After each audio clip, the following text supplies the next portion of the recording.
हरे कृष्ण। आज है आषाढ़ मास कृष्ण पक्ष की गोकुली एकादशी। कृष्ण ने पूछा, वासुदेव, आषाढ़ के कृष्ण पक्ष में जो एकादशी होती है उसका क्या नाम है? कृपया उसका वर्णन कीजिए। भगवान श्री कृष्ण बोले, राजन, आषाढ़ के कृष्ण पक्ष के एकादशी का नाम योगी है। यह बड़े बड़े पापों का नाश करने वाली है। संसार सागर में टूटे हुए प्राणी के लिए यह सनातन नौका के समान है। तीनों लोकों में यह सारभूत व्रत है। अलकापुरी में राजाधिराज कुबेर रहते हैं। वे सदा भगवान शिव की भक्ति में तत्पर रहने वाले हैं। उनका यज्ञ माली नाम का यक्ष सेवक था जो पूजा के लिए फूल लाया करता था। हेम माली की भक्ति बड़ी शीतल थी। उसका नाम विशालाक्षी था। वह यक्ष काम पाश में आबद्ध होकर सदा ही पति में आसक्त रहता था। एक दिन की बात है, हेम माली 5 सरोवर से फूल लाकर अपने घर में ठहर गया और पत्नी के प्रेम का ऐसा स्वादन करने लगा। अतः कुबेर के भवन में ना जा सका। इधर कुबेर मंदिर में बैठकर शिव का पूजन कर रहे थे, उधर दोपहर तक फूल आने की प्रतीक्षा। जब पूजा का समय व्यतीत हो गया तो यक्षराज ने कुपित होकर सेवकों से पूछा, वृक्षों, दुरात्मा हेम माली क्यों नहीं आ रहा? इस बात का पता लगाओ। यक्षों ने कहा, राजन, वह तो अपनी पत्नी की कामना में आसक्त हो अपनी इच्छा के अनुसार घर में ही रमण कर रहा है। उनकी बात सुनकर कुबेर क्रोध में भर गए और तुरंत ही हेम माली को बुलवाया। देर हुई जानकर हेम माली के नेत्र भय से व्याकुल हो रहे थे। वह आकर कुबेर के सामने खड़ा हुआ। उसे देखकर कुबेर की आंखें क्रोध से लाल हो गई। वे बोले, ओ पापी, ओ दुष्ट, ओ दुराचारी, तूने धर्मराज की अवहेलना की। अतः क्रोध से युक्त और अपनी उस प्रियतमा से युक्त स्थान से भ्रष्ट होकर अन्यत्र चलेगा। कुबेर के ऐसा कहने पर वह स्थान से नीचे गिर गया। उस समय उसके हृदय में महान दुख हो रहा था। कोढ़ों से सारा शरीर कीट था, परंतु शिव पूजा के प्रभाव से उसकी स्मरण शक्ति लुप्त नहीं रही। पाप से दबा होने पर भी वह अपने पूर्व क्रम को याद रखता था। तदंतर इधर उधर घूमता हुआ वह पर्वतों में श्रेष्ठ मेरुगिरी के शिखर पर गया। वहां उसे तपस्या के कुंज मुनिवर मार्कंडेय जी का दर्शन हुआ। पाप कर्मा यक्ष ने दूर से ही मुनि के चरणों में प्रणाम किया। मुनीश्वर मार्कंडेय ने उसे भय से कांपते देखकर परोपकार की इच्छा से निकट बुलाकर कहा, तुम्हें क्रोध के उसने कैसे दबा दिया? तुम इतने निंदनीय जात पड़ते हो। यक्ष बोला, मुने, मैं कुबेर का अनुचर, मेरा नाम हेम माली है। मैं प्रतिदिन मानसरोवर से फूल लाकर शिव पूजा के समय कुबेर को दिया करता था। एक दिन पत्नी सहराज के सुख में फै जाने के कारण मुझे समय का याद ही न रहा। अतः राजाधिराज कुबेर ने कुपित होकर मुझे शाप भेजा, जिससे मैं क्रोध से आक्रांत होकर अपनी प्रियतमा से बिछुड़ गया। मुनिश्रेष्ठ, इस समय किस शुभ कर्म के प्रभाव से मैं हाथ के निकट आ पहुंचा हूँ। संतों का चित्त स्वभावतः परोपकार में लगा रहता है। ये जानकर मुझ अबराली को कर्तव्य का उपदेश दीजिए। मार्कंडेय जी ने कहा, तुमने यहाँ सच्ची बात कही, असत्य भाषण नहीं किया है, इसलिए मैं तुम्हें कल्याण व्रत उपदेश करता हूँ।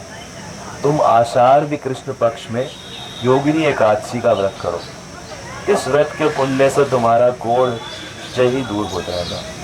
भगवान श्री कृष्ण कहते हैं, ऋषि के ये वचन सुनकर हेम माली दैत्य की भांति मुनि के चरणों में गिर पड़ा। मुनि ने उसे उठाया, जिससे उसको बड़ा हर्ष हुआ।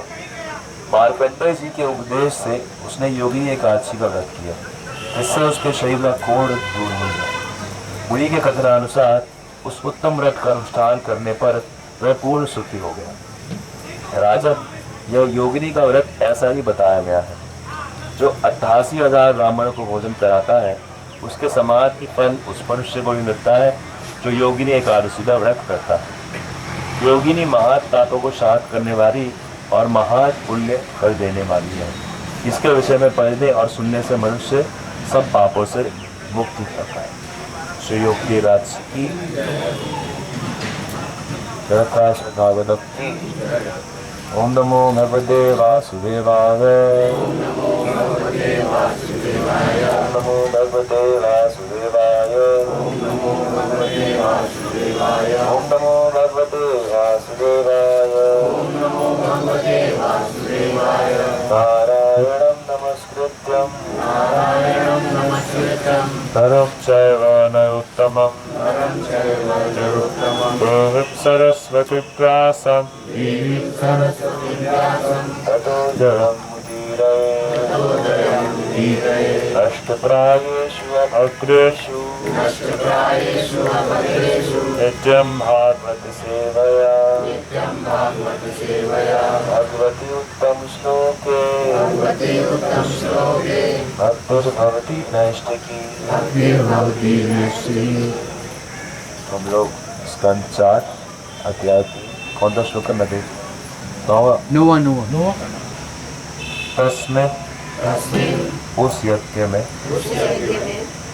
भगिन्यः बहने मम मेरी अर्थी अपने पतियों सहित स्वकह है अपनी ओर से ध्रुवम निश्चय गमिष्यन्ति जाएगी।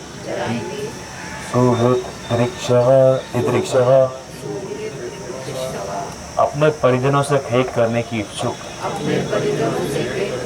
अहम मैं च तथा तस्मिन् उस उत्सव में भगवता आपके साथ अभिकामये चतुर्थी सह साथ उपनीतम प्रदत्त परिबर्हम आभूषण अर्घ्यतुम स्वीकार करते।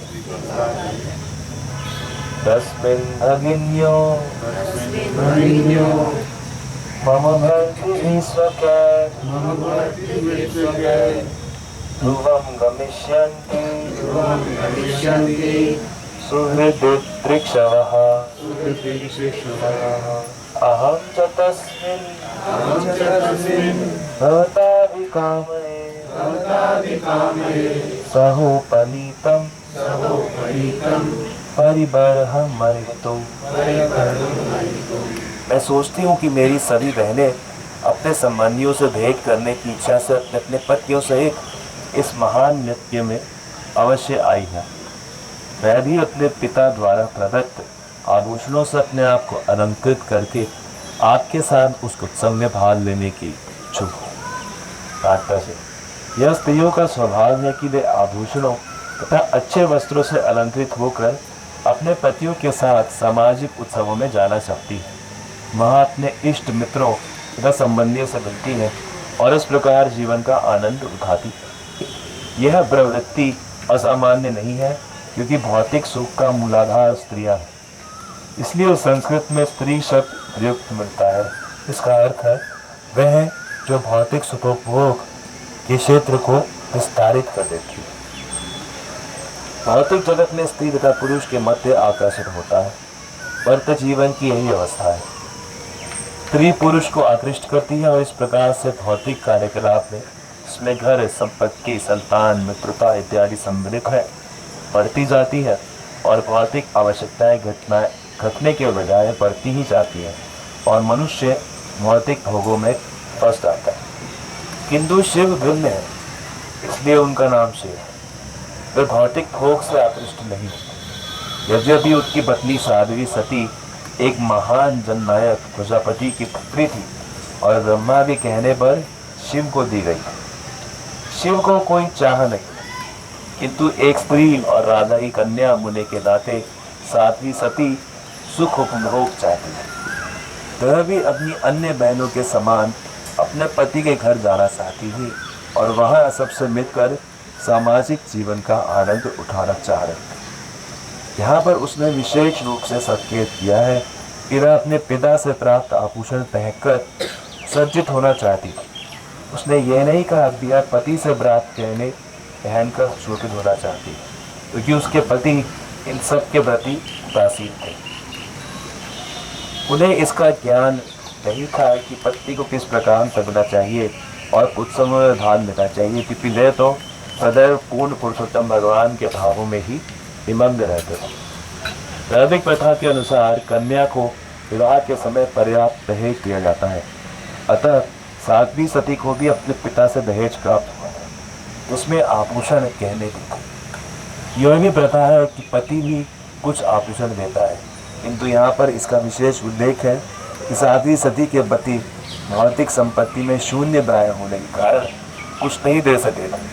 इसके लिए मैं अपने पिता द्वारा प्रदत्त आभूषणों से अपने आप को अलंकृत करना चाह रही थी। यह तो साध्वी सती का सौभाग्य था कि पति ने उसके गहने गांजा खरीदने में नहीं फूंक दिए, क्योंकि जो गांजा पीने में शिव का अनुकरण करते हैं वह गृहस्थी की को चौपट कर देते हैं। वे अपनी पत्नियों की सभी संपत्ति को बेचकर गांजा पीने, नशा करने व ऐसी ही दूसरी आदतों में खर्च कर देते हैं।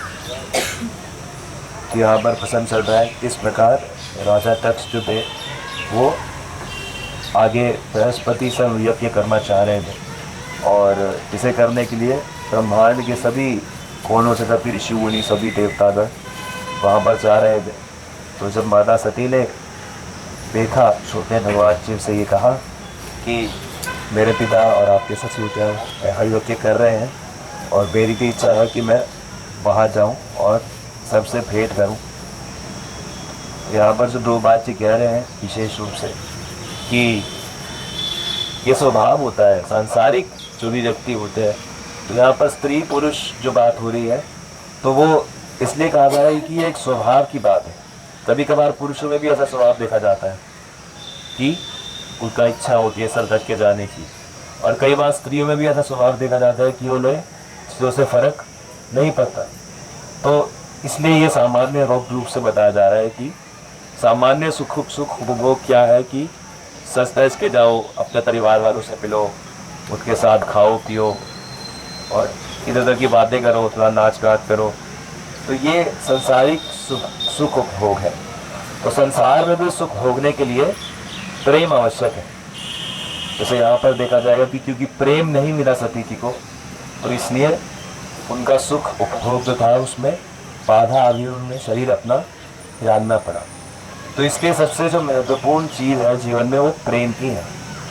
और संसार में जो प्रेम है वो कैसा है, वो यहाँ पर दिख जाता है कि संसार का प्रेम कभी बहुत अच्छा है, लेकिन कभी उसमें ऐसी खटास पड़ जाती है कि पिता और पुत्री में भी इतना हो जाता है कि भाई पिता कहता है कि पुत्री को बुलाना ही नहीं, और पुत्री कहती है कि ये मेरे पिता है ही नहीं, शरीर ही छोड़ दो।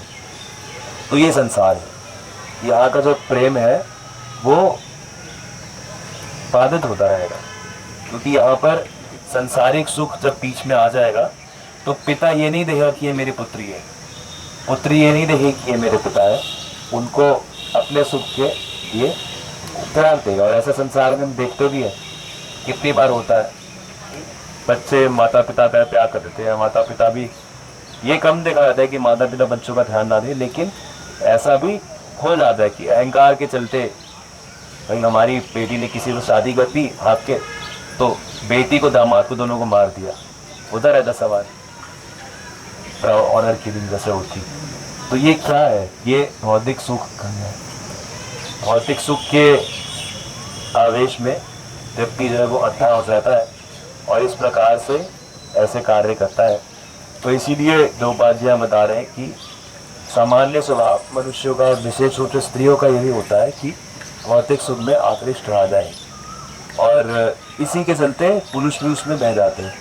लेकिन भगवान शिव अलग है कि वो हमेशा भगवान का चिंतन करते रहते हैं। तो जो भगवान के चिंतन में सुख को लेगा उसे भौतिक सुख की लालसा नहीं सताएगी, फिर चाहे वो पूरे ब्रह्मांड का ईश्वर क्यों ना हो।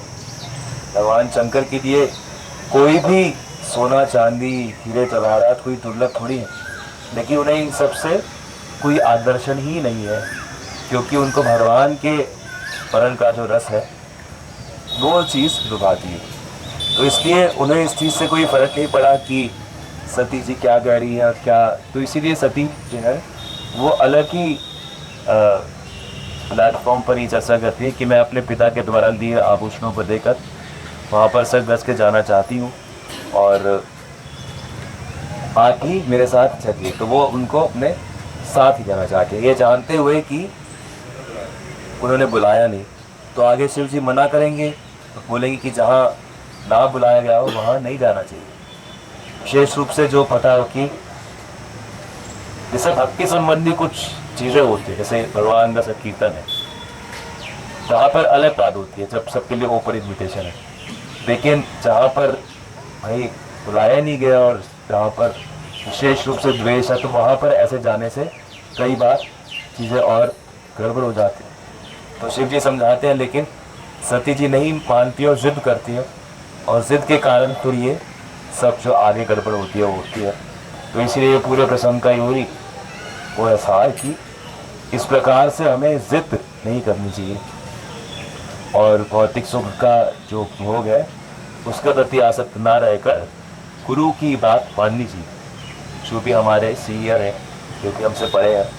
शिव जी बात कहते हैं लेकिन सती जी नहीं मानती, तो इसके कारण से इतना नाश होता। इसलिए ये हमें अपने जीवन में लाना चाहिए, हम आज्ञा पालन करें और भौतिक सुख से अपने आप को धीरे धीरे आरासित करें। प्रेम भागवत सभी कृष्ण के प्रसाद रखते हैं। नहीं स्वभाव है ना, भौतिकता जो भी संसार में है उसमें भौतिकता है। तो चाहे वो माँ दुर्गा है, लेकिन वो जब उस स्वरूप में है, जब उनके पिता है, जब उनके पति हैं, तो उनके अंदर वैसा ही स्वभाव जागृत हो जाता है। तो इसी को देह अभिमान बोलते हैं कि देह के कारण मैं और मेरा पैदा हो जाता है। तो वही चीज़ हमें समझनी है कि ये देह अभिमान जब तक नहीं छूटता तब तक कोई चाहे ब्रह्मा जी ही है, लेकिन वो भौतिक आवरण में फंसा हुआ ही है। तो इसीलिए इनके सबके साथ, और विशेष रूप से जब ऐसे व्यक्तियों के साथ ऐसी चीज़ें होती हैं तो हम ये भी समझ सकते हैं कि ये भगवान लीला करते हैं ये दिखाने के लिए कि ये किसी भी बद तक उठते हो जाए। तो इसलिए हम सबको हमेशा सतर्क रहना चाहिए। ये नहीं सोचना चाहिए कि भाई हमने थोड़ी सी भक्ति कर लिया तो अब हो गया काम। कभी भी व्यक्ति इसमें दोबारा फंस सकता है जब तक इस संसार में। यानी कि ये ऐसा है कि जैसे कोई कोयले की खान में तो उसके शरीर पर कालक लगती रहेगी। अब उसने बड़ी सावधानी से अपने आप को साफ कर लिया, लेकिन है अभी भी वो कोयले की खान में, तो वहाँ होने के कारण उसको कभी भी दोबारा कालक लग सकती। इसीलिए सावधान रहने की बहुत आवश्यकता है, और जैसे ही कालक लगे तो उसे पहचान के उसे साफ करने की भी बहुत आवश्यकता है। भगवान शंकर आप कह सकते हो आशा चिंतन देते हैं, वो चिंतन देते सबसे पहले तो ये नाम देख सकते हैं और भगवान जी लीला होगा चिंतन।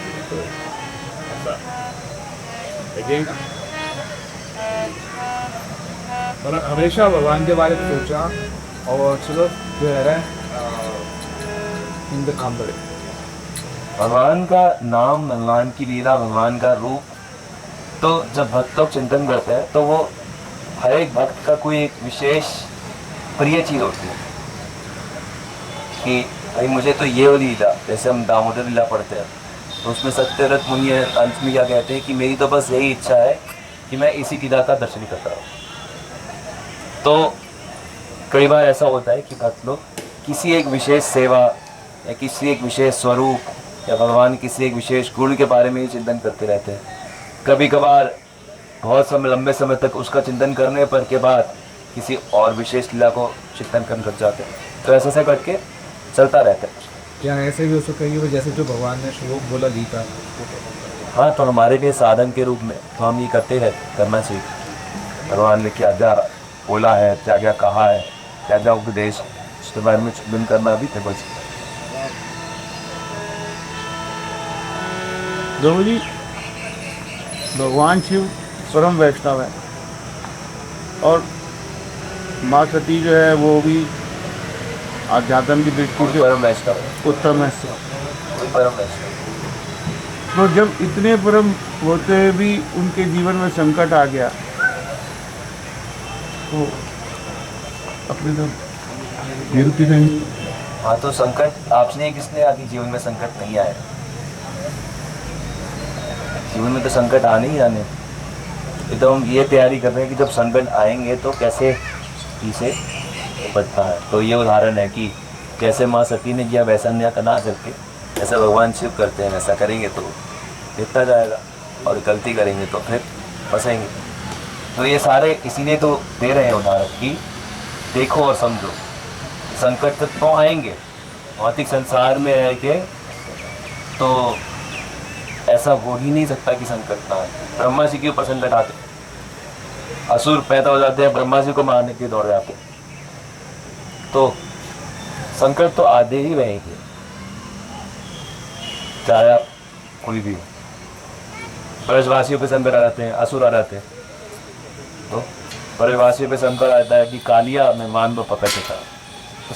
तो संकट एक तरह से क्या है, रस के वर्धन का मार्ग है कि जब संकट आते हैं तो ऐसी परिस्थिति में जब भगवान का भक्त भक्ति करता है, उससे उबरता है, या फिर भगवान को लीला करते हैं, भक्त की रक्षा करते हैं, तो उसमें भी एक रस करके आता है ना कि हाँ भगवान के वीर्य का, या भगवान के शौर्य का, या भक्तों के पराक्रम का।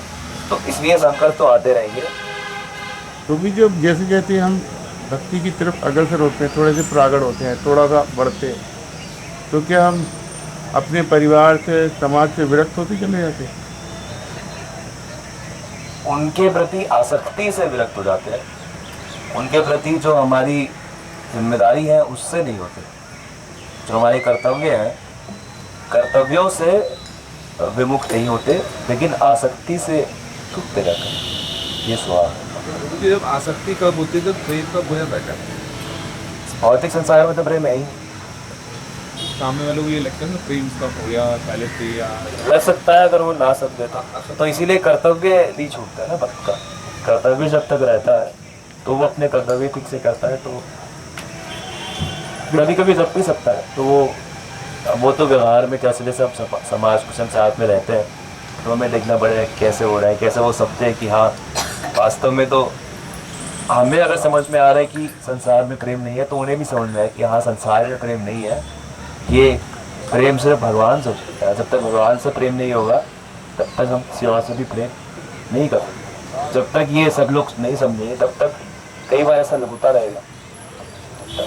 क्योंकि हम तो सानिध्य में हैं, हम सवेरे मॉर्निंग असेंबली में आते हैं, हमें कुछ ना कुछ ज्ञान प्राप्त होता रहता है, हम ट्रैक के ऊपर हम कह सकते हैं कि हम हैं, पर जो अदर मेंबर जो फैमिली के वो तो ट्रैक पे नहीं है ना, तो वो कई बार तो उनको लाना पड़ेगा ना ट्रैक, कोशिश करनी पड़ेगी थोड़ा सा ट्रैक पे लाने की, और जब तक नहीं आ रहे तब तक उनके साथ थोड़ा सा आसक्ति का दिखावा भी करना पड़ेगा। दिखावा कई बार भक्तों को ऐसा करना पड़ता है, तो करना इसमें कोई दोष नहीं। हमने इस भावना से कि ये भी धीरे धीरे भक्ति में आ जाए और इनको भी आध्यात्मिक ज्ञान प्राप्त हो, इस बात से क्योंकि जब बड़े बड़े देवी देवता माया अहंकार से नहीं कर पाते या भौतिक चीज़ों में सत्ता है, तो हम तो साधारण जीव हैं, तो हमारे साथ भी ये सब चीज़ें होती हैं, होती रहेंगी, लेकिन भक्तों की शरणागति से हम इससे बाहर निकल सकते हैं। ये जितने भी उदाहरण भी आते हैं, तो इसके बाद ये भी तो आते हैं ना कि वो कैसे उस माया से निकल गए भगवत स्मरण चिंतन से। तो ऐसे ही हम लोग भी चाहे जितना भी फंसे हो, लेकिन भगवान के भक्तों के संग से, भगवान की किसी शुद्ध भक्त के प्रति शरणागत होने से हम लोग भी निकल सकते। जैसे नारद जी थे, हाँ, तो वही चर्चा कई बार हुई, कई बार वो लोग मतलब इस, लेकिन उनका फंसना और हमारे फंसने में बहुत फर्क है ना। नारद मुनि 100 में से 99 बार मुक्त है, वो एक बार बस फंसे। हम 100 में से 99 बार फंसे हुए हैं, एक बार कभी थोड़ा सा, तो एटलीस्ट उनके लेवल तक आ जाए, उनके लेवल तक आ जाते हैं, करते करते करते करते फिर एक स्थिति ऐसी आती है, ईद राधा भोदा मन में उपासुता बहवो ज्ञान तपसा पूता मत भाव भवेता। भगवान आश्वासन दे रहे हैं कि ऐसी स्थिति भी आती है जब व्यक्ति पूर्णतया मेरे भाव को प्राप्त कर लेता है, तो उसके बाद फिर उसे माया नहीं सताती। प्रैक्टिस करने से ही होगा, प्रैक्टिस करने से, शरणागति से, आज्ञा पालन से, सब चीज़ों से। तो शुद्ध भक्त चरण में भजन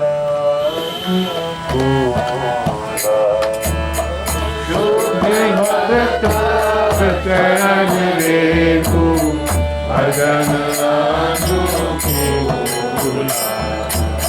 भक्त सेवा परम सिद्ध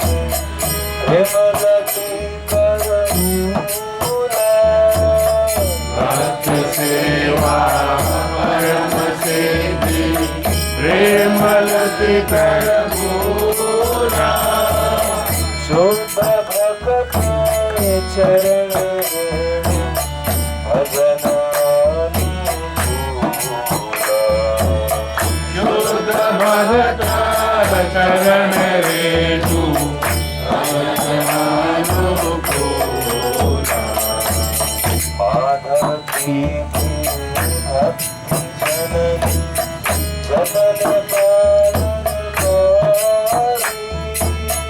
माधव जी की भक्ति जननी जतन पालनकारी। कृष्ण वसति वसति गौरी परमादरणारी। कृष्ण वसति वसति गौरी परम आदरवारी। गौरामर जे सब स्थाने करण ब्राह्मण होंगे। गौरामर जे सब स्थाने करण ब्राह्मण होंगे। सब स्थाना हरि भवानी। सब स्थाना हरि भवानी। प्रणयि भक्त संगे। प्रणयि भक्त संगे। शुद्ध भक्त चरण रेणु भजन शुद्ध भक्त चरण रेणु भजन अनुकूला। सुखित अवसर सदगाचे। विदुत आदर सुनित नाना अगल अनायासे। गौरवी का कीर्तन सोनी। गौरवी कीर्तन सुनी। आनंद हृदय नाचे। आनंद हृदय नाचे। जुगल मूर्ति देखिया मोर परमानंद युगल मूर्ति देखिया मोरा परम आनंद आए। प्रसाद सेवा करते आए। प्रसाद सेवा करते आए। सकल प्रपंच जाए। सकल प्रपंच जाए। शुद्ध भक्त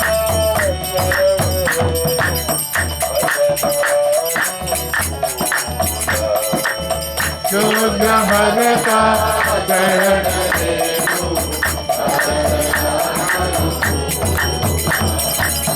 चिन्नती भजन देवी प्रियत गोलोक